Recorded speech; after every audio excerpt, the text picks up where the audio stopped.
আমরা কি চেয়েছি একজন পুলিশ শেষ হয়ে যাক? পুলিশও একজন মায়ের সন্তান, বাবার সন্তান, তারও সন্তান আছে, তাদেরও বিবি আছে। আজকে নিঃসন্দেহে তার পরিবার কান্না করতেছে, নেটে দেখলাম মেয়েটা আব্বা আব্বা বলে কাঁদতেছে। আরো যে সমস্ত ছেলেপেলেগুলো মারা গেল তাদের বাড়িতে আজকে কান্নার মাতম চলতেছে। বলেন তো এই অবস্থা সৃষ্টির পেছনে দায়ী কে? এতক্ষণও বোঝেননি, খালি ছায়া আছেন যে কখন পোলা আসে। জোরে কনের পেছনে দায়ী কে? সবাই না বললে কিন্তু আজ হবে না। বলেন তো এর পেছনে দায়ী কে? আরো জোরে, জোর হলো না। লিল্লাহে তাকবীর, লিল্লাহে তাকবীর। আল কোরআনের আলো সংসদে জালো, কোরআন সুন্নাহ যেখানে, আলেম ওলামা যেখানে, শয়তান আছে যেখানে, শয়তানের কালো হাত ভেঙে দাও, গুড়িয়ে দাও। লিল্লাহে তাকবীর। কিছু লোকের সাফাই খোলেনি।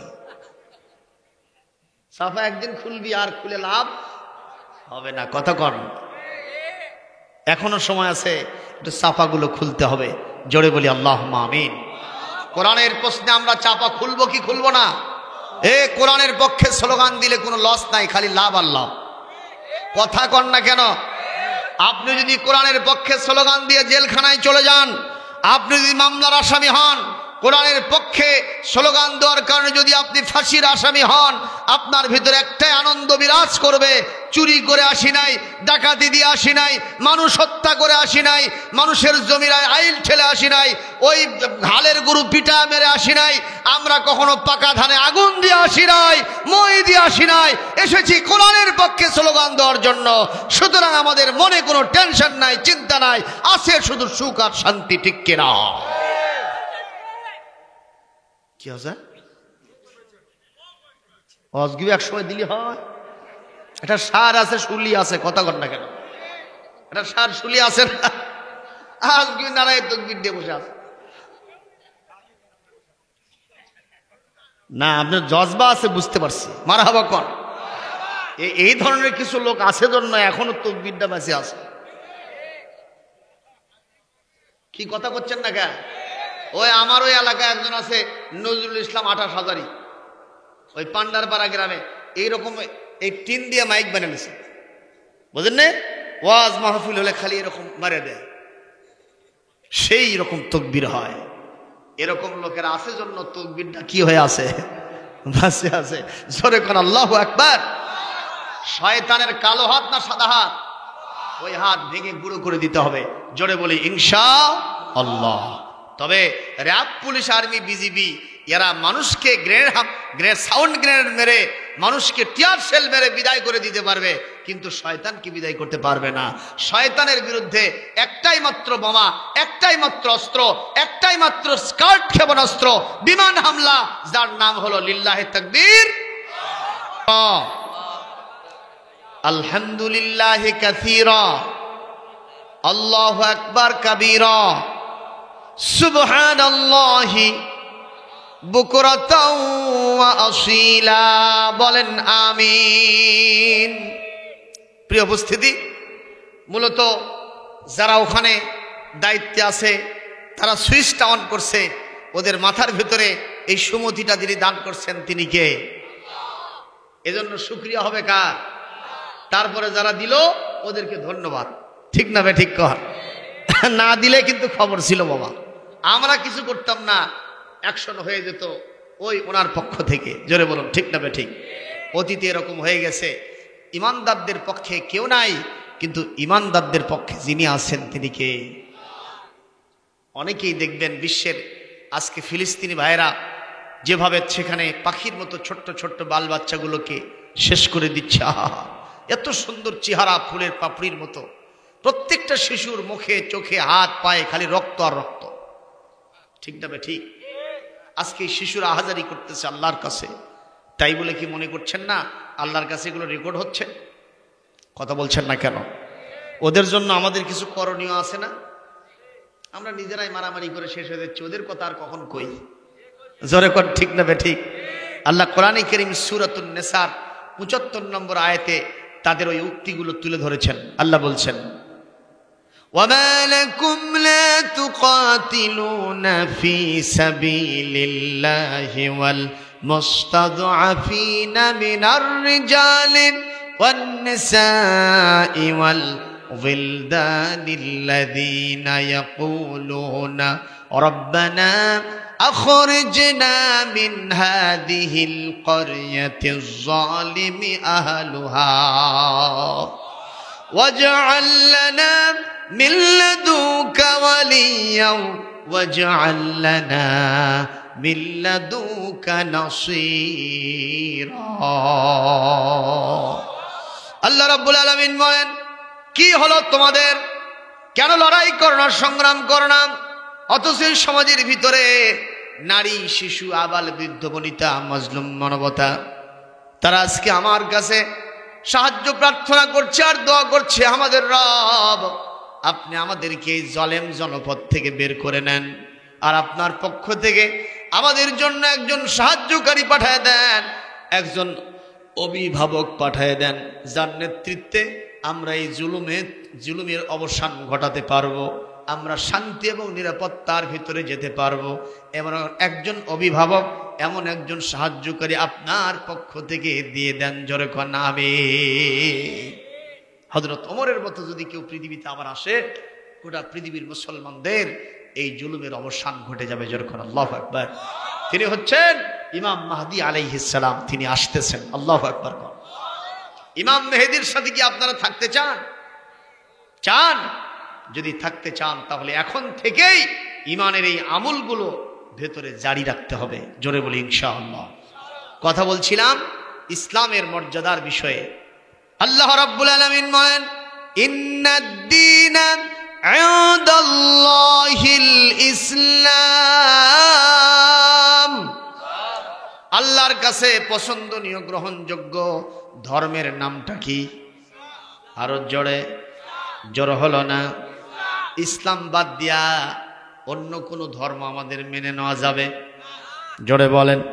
আল্লাহ পাক বলেন, আফা গায়রা দীনিল্লাহি ইয়াবগুন ওয়া লাহু আসলামা মান ফিস সামাওয়াতি ওয়াল আরদি তাওআন ওয়া কারহাও ওয়া ইলাইহি ইউরজাউন।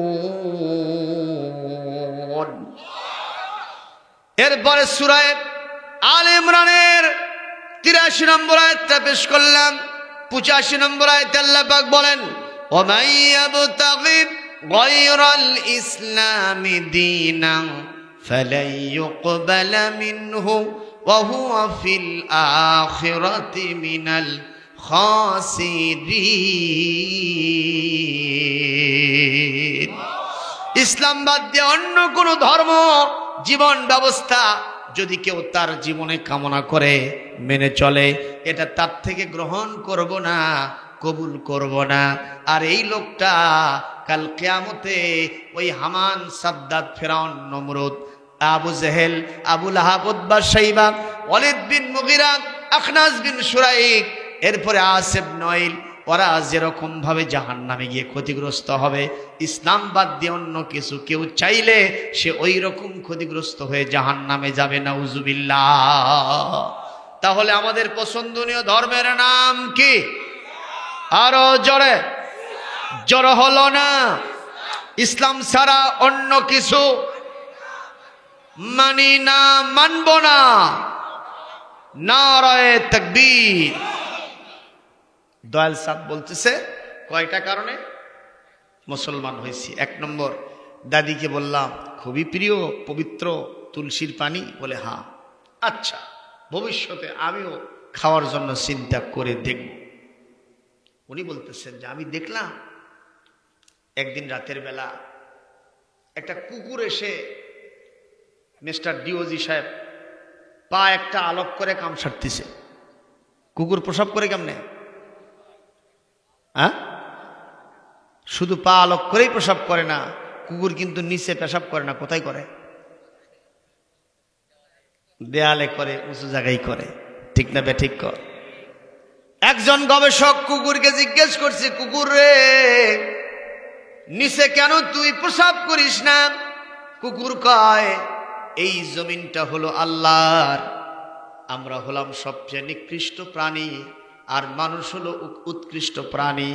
এই পৃথিবীতে আল্লাহকে মাটির উপরে সেজদা দেওয়ার জন্য আল্লাহ পাক মানুষকে নির্দেশ দিয়েছেন যে যেখানে মানুষ আল্লাহকে সেজদা দেয় সেই জায়গাতে আমরা পেশাব করি না। মারহাবা কোন? একটা কুকুরও কাক চেনে, আর মানুষ আল্লাহ চেনে না। সবই চেনে, কানা করি করে থাকলে ওই লাইট দিয়ে খুঁজে খুঁজে নেয়, কিন্তু আল্লাহ চেনে না, ঠিক না বে ঠিক? কানা মানুষ ওই হাতে হাতে বাড়ির ঠিকানা পায়। এই যে এক অন্ধ হাফেজ আমাদের সাথে থাকে না, দেখেন না, ওই সেদিন কালিশও আসছিল।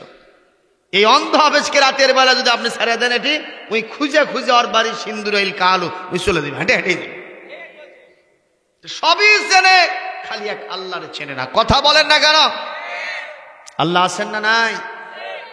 যেমন ছিলেন তেমন আছেন, তেমন থাকবেন। সুবহানাল্লাহ। উনি বলছেন, আমি দেখলাম কুকুর সাহেব এইরকম প্রসাব করলো, আমি দেখলাম এবার দাদি কি করে। অপেক্ষায় থাকলাম, সকালবেলায় দেখি আবার দাদি ওখানে কি ধরছে, বাটি ধরছে, ওই রকম পানিগুলো ওখান থেকে নিল। আমি দেখি তো এখন দাদি কি করে। আমি তাকায় দেখলাম আমার দাদি ওই পানিগুলো গতকালকে যত না মজা করে খাইছে, আজকে আরো তার থেকে বেশি মজা করে খায়। আমি জিজ্ঞেস করলাম, দাদি আজকে খবর কি? কয়, ভাই আজকে টেস্ট বেশি লাগতেছে, মজা বেশি। আমি সেই দিন শপথ করলাম, এর থেকে অপবিত্র ধর্ম আর একটাও নাই। কথা কোন ঠিক না বে ঠিক? আর ইসলাম কি অপবিত্রতা পছন্দ করে? জোরে বলেন।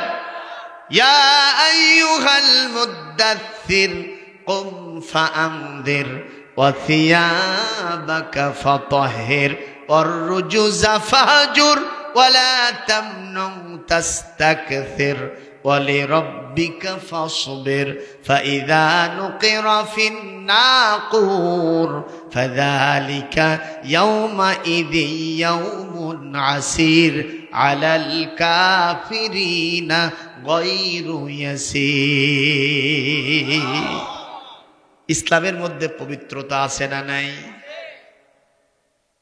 নামাজ রোজা পবিত্র ছাড়া চলবে? এমনকি আমাদের কলিজার ধর্মগ্রন্থ নামটা কি? আজকে ঈশার নামাজে তেলাওয়াত করলাম সূরা ওয়াকিয়ার শেষ দিক থেকে, ইন্নাহু লাকুরআনুম কারীম। এটা মহান সম্মানিত কিতাব, ফি কিতাবিম মাকনুন, একটা সুরক্ষিত লাউহে মাহফুজের ভিতরে এটা সুপ্রিম কপিটা লেখা আছে স্বর্ণাক্ষরে। সুবহানাল্লাহ। তাহলে কোরআনের আসল বাড়ি হলো লাউহে মাহফুজ, সেখানে এটা লেখা আছে। এরপরে আল্লাহ পাক বলেন, লা ইয়ামাসসুহু ইল্লাল মুতাহহারুন। কোন মানুষ অপবিত্র অবস্থায় এটাকে স্পর্শ করতে পারবে না। সুবহানাল্লাহ জোরে কোন, আরো জোরে কোন সুবহানাল্লাহ। এই জন্য হযরত ওমর তার বোনের বাড়িতে ঢুকলেন, দেখলেন বোন কোরআনের পাতা পড়তেছে সূরা তাহা। বোনকে বললেন, বোন রে, কেন বললাম তোমাকে, কেন আঘাত করলাম, আমার ভগ্নিপতিকে আমি কেন আঘাত করলাম? তোরা তো কোনো খারাপ কাজ করিস না, যত অপবিত্র আর খারাপ কাজের সাথে আমি জড়িত। আমি টপ টেরর সন্ত্রাসীদের লিডার হলাম আমি ওমর নিজে, ঠিক না বেঠিক? যে যে কাজ করে এদিক থেকে সে তার দুর্বলতার ভাব আছে না নাই? চোরের মন, কথা কয় না, চোরের মন।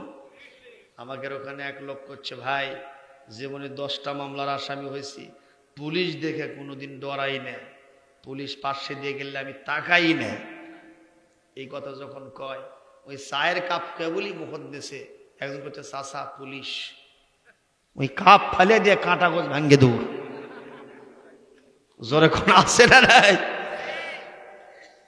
কিন্তু যার ওই সমস্যা নাই তার কোনো চিন্তা নাই। তবে এবার এখন আবার একটু চোরা ছাড়া অচোরা বেশি বন্দী হচ্ছে। আলেম ওলামাকে দিয়ে জেলখানা ঘুরে গেছে। কথা কন না কেন? মুফতি আমির হামজা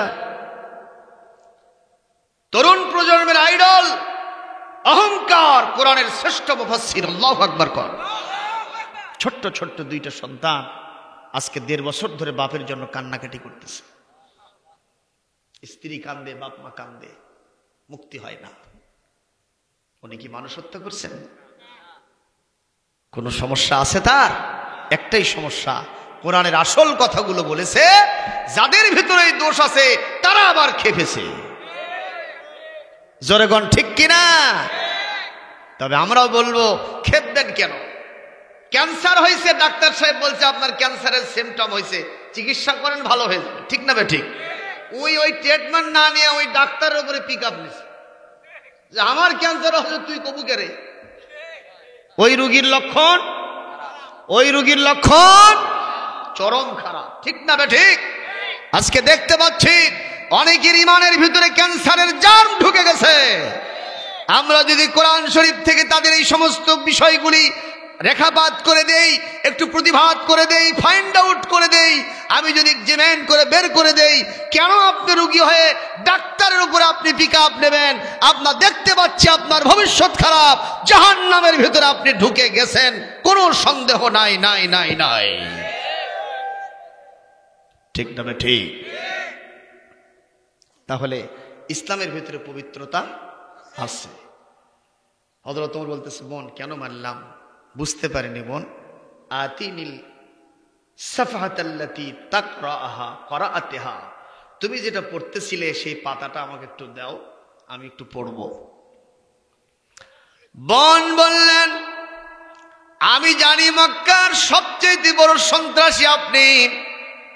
আপনার হাতে যত পাওয়ার থাক না কেন, যত শক্তি থাক না কেন, কলিজা দিয়ে যে কোরআনকে ভালোবাসি, এই কোরআনে আল্লাহ নিজে বলেছেন কোন অপবিত্র মানুষ এটা স্পর্শ করতে পারবে না। আর আপনি মুশরিক, ইন্নামাল মুশরিকুনা নাজাস, এই পৃথিবীতে যত মুশরিক আছে সবাই হলো অপবিত্র ঘোষণাকার।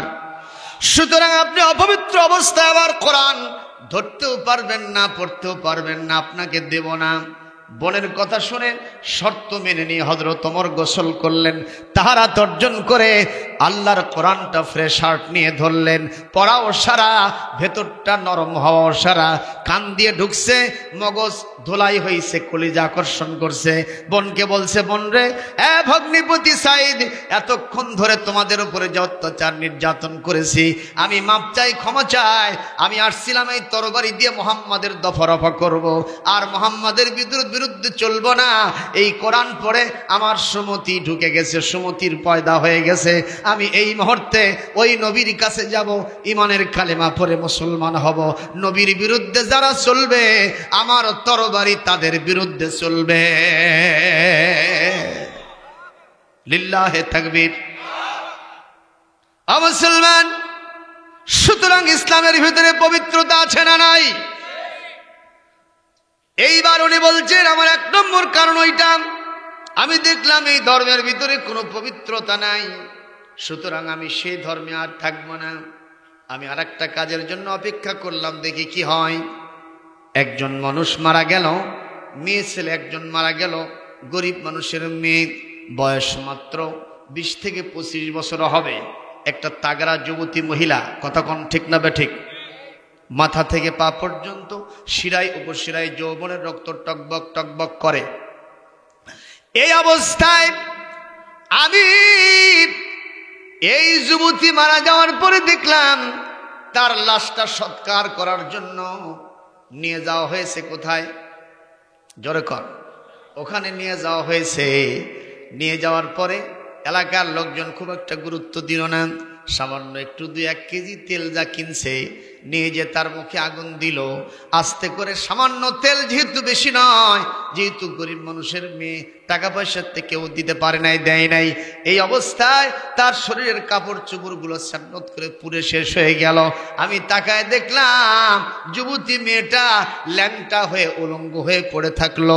তার লজ্জাস্থান সবাই দেখলো, উলু জুগাড় দিল, হাসাহাসি করে ওখান থেকে চলে গেল। আমি সেই দিন চিন্তা করলাম, এই ধর্মের ভিতরে কোনো সম্মতা নাই, আদালত নাই, ইনসাফ নাই, ধনী গরিবের ব্যবধান আছে এই ধর্মের ভিতরে। সুতরাং এই ধর্মে থাকা যায় না, ইসলাম সারা যায় না। আমি সেই দিন মুসলমান হয়ে গেছি। একটু জোরে চিৎকার দিয়ে আল্লাহু আকবার বলবেন না? এই যে আমরা মানুষ মারা গেলে আমরা যে কবরের ভিতরে দাফন করি, বলেন তো বিধানটা কার? এতে কি বলেন তো আমাদের একটা পবিত্রতা বজায় থাকে না? থাকে না? লাশটা যদি উপরে সৎকার করা হয়, তাহলে তার দেখবেন এই বাতাসের ভিতরে তার এই জার্মগুলো ঢুকে যাবে, বিভিন্ন জায়গা থেকে বাতাস এসে আমাদের নাকের ভিতরে ঢুকবে, পরিবেশ দূষণ হবে। আর আমরা করি কি, মাটির মানুষ, মাটির ভিতরে ঢুকায় দেই, মাটির ভিতরে আস্তে আস্তে সেটা মাটি হয়ে চলে যাবে। কথা বলেন ঠিক না বেঠিক? 6 দিন পরে নখ খসে যাবে, 6 দিন পরে নখ খসে যাবে, 9 দিন পরে চুল। কবর মাঝের কবর গাহের সামান নিতে কইরো না কেউ ভুল। কবর জায়গা ভালো নয়, কবর জায়গা ভালো নয়, কবর জায়গা ভালো নয়।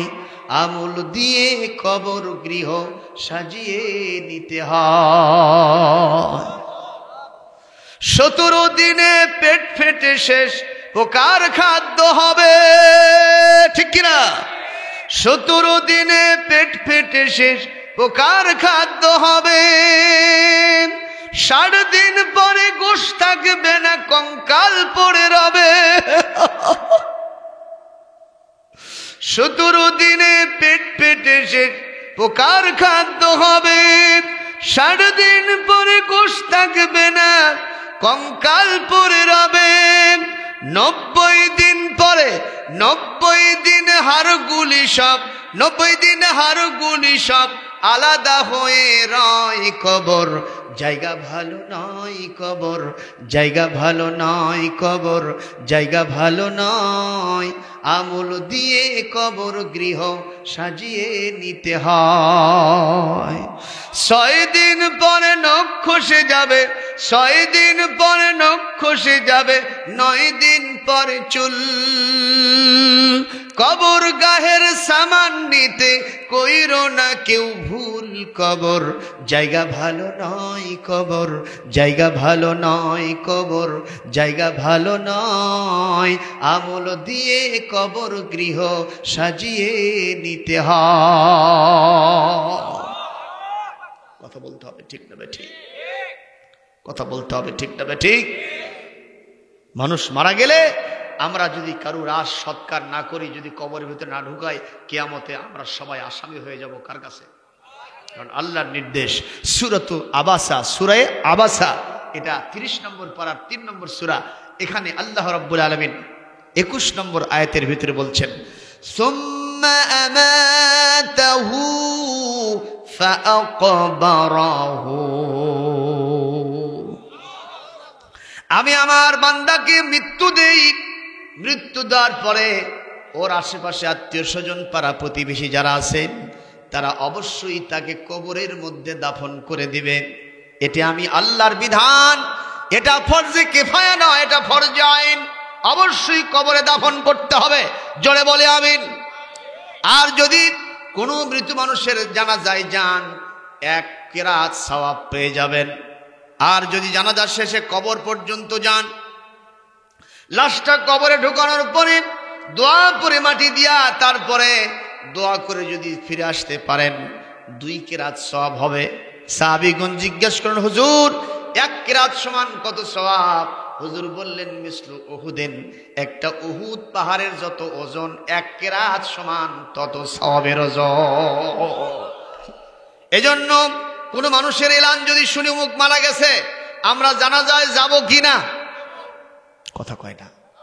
যাব যাব, কত জানাজার পড়েছি নামাজ, দিয়েছি কত দাফন।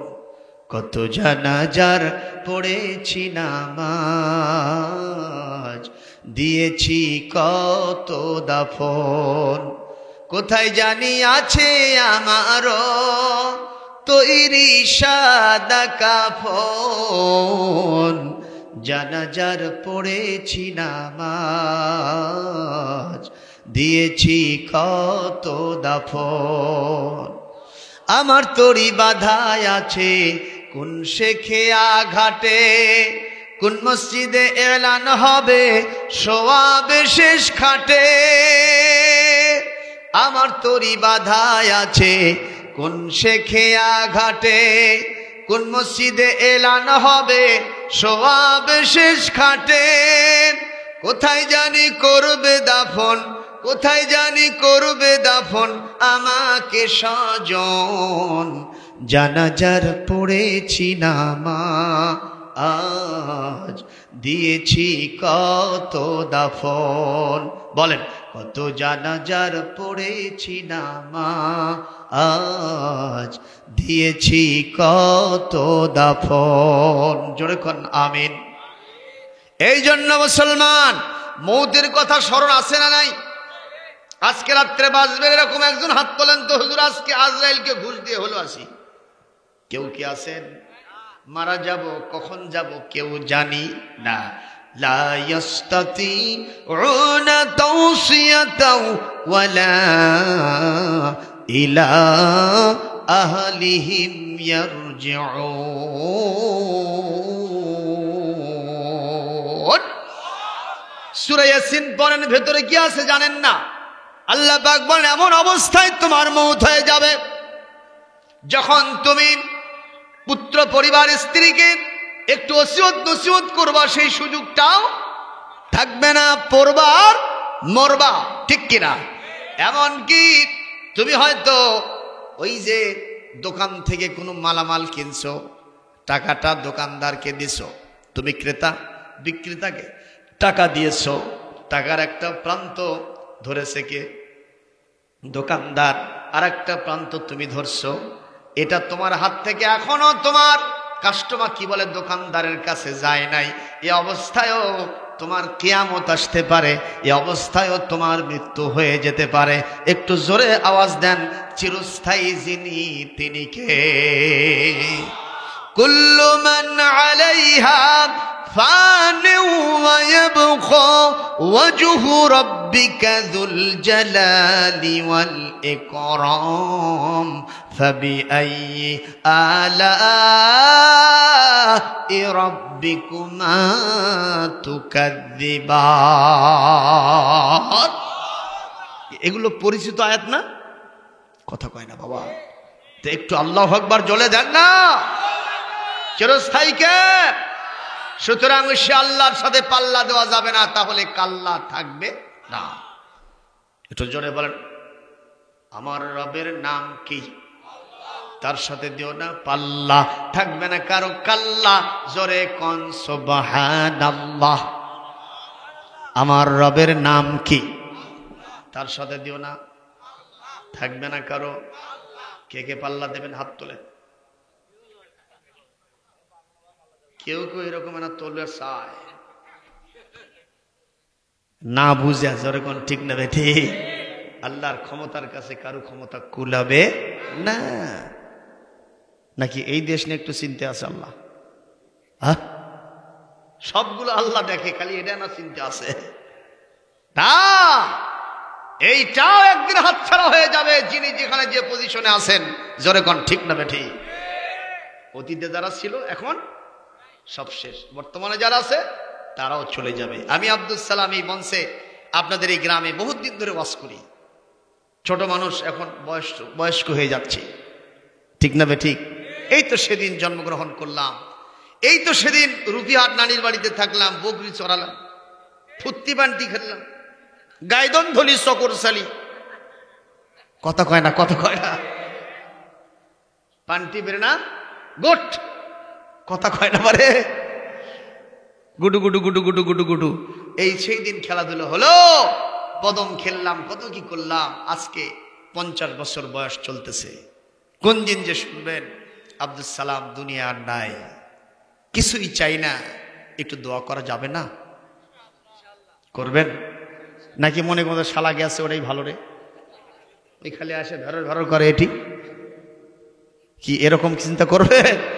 একটু দোয়া করতে পারবেন? ইনশাআল্লাহ আমরা একে অপরের জন্য দোয়া করব, কাল কিয়ামতে একই সাথে জান্নাতের ভিতরে মিছিল বের করব ইনশাআল্লাহ। কোন বাইরে আমার, তাহলে এই পৃথিবীতে শ্রেষ্ঠ জাতি হলো মুসলমান জাতি। ঘোষণাকার সূরা আলে ইমরান 110 নম্বর আয়াত। তোমরা যে শ্রেষ্ঠ জাতি কেন বের করা হলো? উখরিজাত লিন্নাস,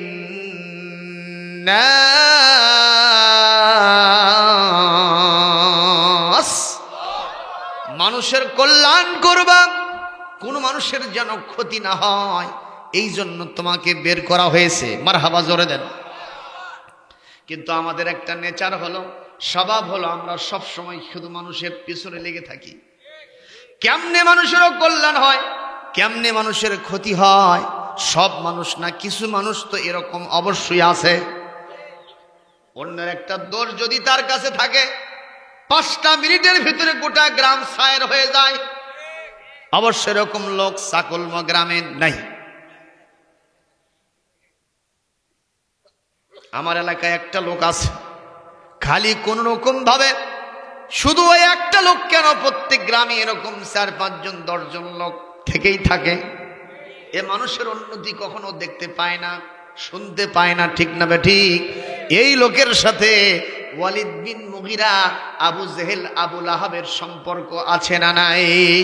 আমার নবীর উন্নতি হোক, আমার নবীর সম্মান মর্যাদা বেড়ে যাক, এটা সবাই চাইলেও আবু জেহেল চায় না, উতবা সাইবা, ওয়ালিদ বিন মুগিরা চায় না। কথা বলেন ঠিক কিনা?